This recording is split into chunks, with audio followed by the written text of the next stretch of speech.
Greetings, members one and all of the Salivation Nation. Intrinsic value. It seems like such a basic concept in terms of precious metals.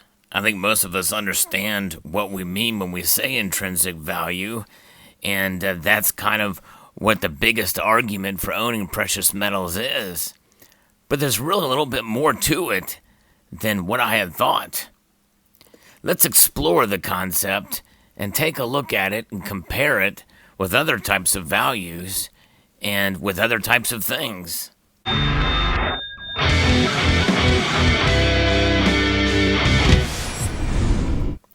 This video was inspired by Coins A to Z, and I had posted a video previously about the term numismatic.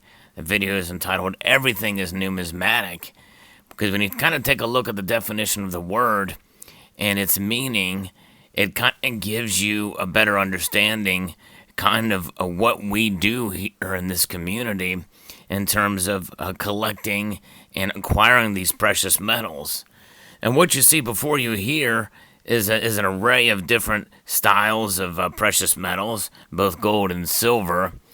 Some of them would be considered more a bullion, others may be considered more collectible. But we're going to explore them through the metals in and of themselves, the precious metals that are contained therein, and kind of separate out what is known as, what we typically call as numismatic value. And that numismatic value is separate from the base value of the metal that is contained therein. That is what we refer to as intrinsic value.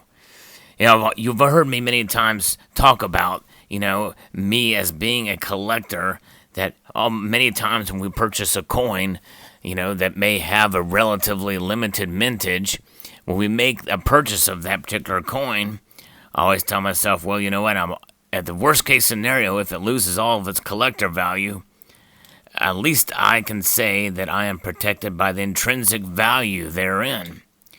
And that's what we're going to explore here. What is intrinsic value in terms of precious metals? And first we have to go back and we have to kind of understand the basic concept of value itself.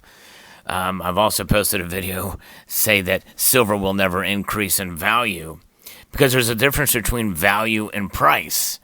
The price is something that is pegged to a certain entity, and that price is partially influenced by the intrinsic value or the core or base value of a particular item.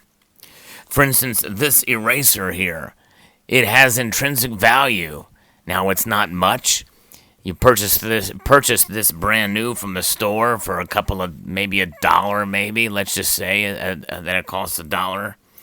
And after it's used a couple of times, well, it's certainly not worth $1 anymore. It's worth essentially just it's worth the price that the material, the rubber that's contained on the eraser itself. It really doesn't hold a whole lot of base value or intrinsic value based off of the material. However, it does have intrinsic value. It's just a lot less than the value of the original purchase price. Same thing can be said for this clip. And even if it's contained some uses, it doesn't wear down like an eraser does, at least not as fast. But again, it has a base value. It has an intrinsic value, and it's the value of the metals that are contained therein. Same thing with this bolt right here from the highway department to secure a bridge. It has an intrinsic value based off the metal, and of course what the purpose it serves, and this serves as a purpose to fasten. And so that is kind of built into the intrinsic value. Sometimes intrinsic value can't be measured by a price.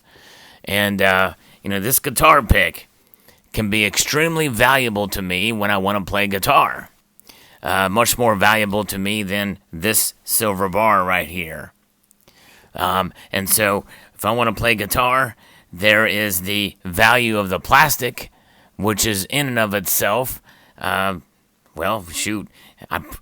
I'd be hard-pressed to get a dime for this particular pick.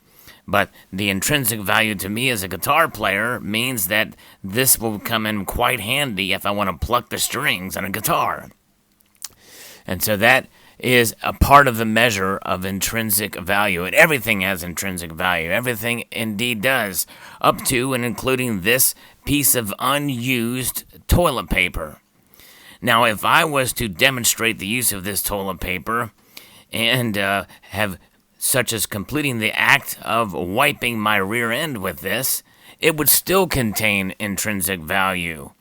But it'd just be far, far less than it is now. And given given what this is as toilet paper and just one single sheet thereof, it contains very little intrinsic value.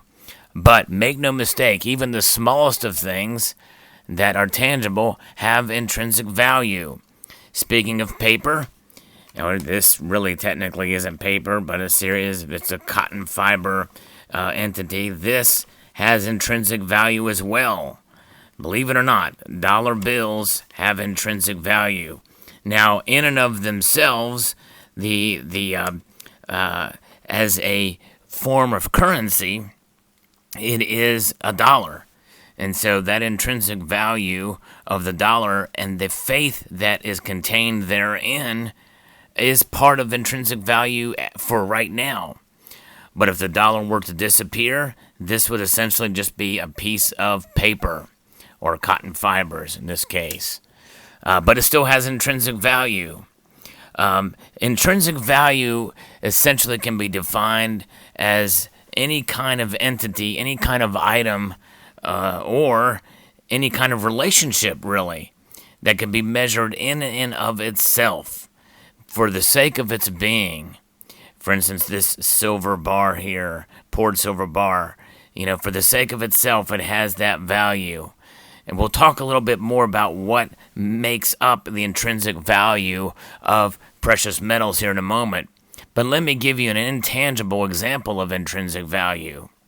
Our friendship, the friendships that I have in this community, the friendships that you may have with your people that are around your sphere of influence, your family members, a love in a relationship has intrinsic value. Those cannot be measured by dollars. It's because of the fostering and of those relationships over time that has created an intrinsic value that can't be measured. And that's just kind of one example to how intrinsic value touches our lives in almost every single way and every aspect. But now we're going to talk about the intrinsic value of precious metals and how it differs and why it's such an important term to use in terms of precious metals. We talked about how some of these pieces, they may have somewhat of a collector value as tied to them, that premium. And that is tied to the price, and that can be measured throughout history based off of demand and rarity in the cases. And it doesn't necessarily have to be tied to a precious metal, but it's the value above and beyond the intrinsic, above the base value of the metal contained therein. When you have particular pieces that have a rarity or what have you, and they increase or decrease in value based off of their rarity, that's what we refer to as an extrinsic value. That is a value placed on them by the marketplace. That's extrinsic, an extrinsic value tied in. Now, does intrinsic value, can it be affected by the marketplace? Yes, because if you take this particular poured silver bar here and you look at it in terms of the labor involved in creating it, and let's say I go to sell it and I sell it for a premium over spot. And it might be a healthy premium over spot, let's say 20% or what have you. Well, that value, that extrinsic value tied to this, can be fleeting, completely fleeting, because somebody else may not pay that. In fact, they may pay even under spot price for this particular bar. They may give you 10, 20% under spot price, or for any particular piece herein. But the value that the market places on silver and gold coins, it can vary. That is what's known as spot price or melt price. And that is the closest measure that we may have to an intrinsic value, even though the metal itself that is behind or under or that is contained that makes up this particular design of this particular gold coin here, that particular metal's melt value or whatever can fluctuate day to day. But because of the number that was placed on that for intrinsic value over the ages through time has been a certain amount has basically preserved its value and recognized from that preservation of value through its price means that there is an historical aspect to it. When you say, well, why not just call it historical value? Gold and silver have historical value. Well, I believe that the intrinsic value is bolstered by its historic value. In other words, you take this particular, the gold that this is contained in this particular coin that was minted in 2015 could have taken some other form, 1,000 years ago. There's a chance. It may have been gold that's been reconstituted. It could have been mined gold. Who knows? We don't know because gold is constant and it is unchanging as far as its properties are concerned. It's just been reconstituted. And but the history that is behind the value of this particular metal throughout the ages is quite powerful. And it is measured by what's known as melt or spot value. And that spot value is partially derived from the rarity of the metal and how it's seen throughout the world as being a safe haven in times of economic instability based off of its history. And the history of these metals, both gold and silver, is quite fascinating indeed. And so when we talk about the intrinsic value, we understand that really everything has intrinsic value, but it's the historic value that is tied in with these precious metals that I think makes the case for its intrinsic value to be such a valuable part of why you and I accumulate these metals. And why we, knowing that if we buy an ounce of silver, its intrinsic value will maintain and hold strong much longer than a guitar pick, especially after it's been wore out for some time. And, believe it or not, as powerful as relationships are, and we talked about how relationships have intrinsic value, that value is very tightly knit to those involved in those relationships. Gold and silver will last forever, and somebody 2 millennia from right now may have this particular coin in their collection, and or it may be melted down and reconstituted into something else.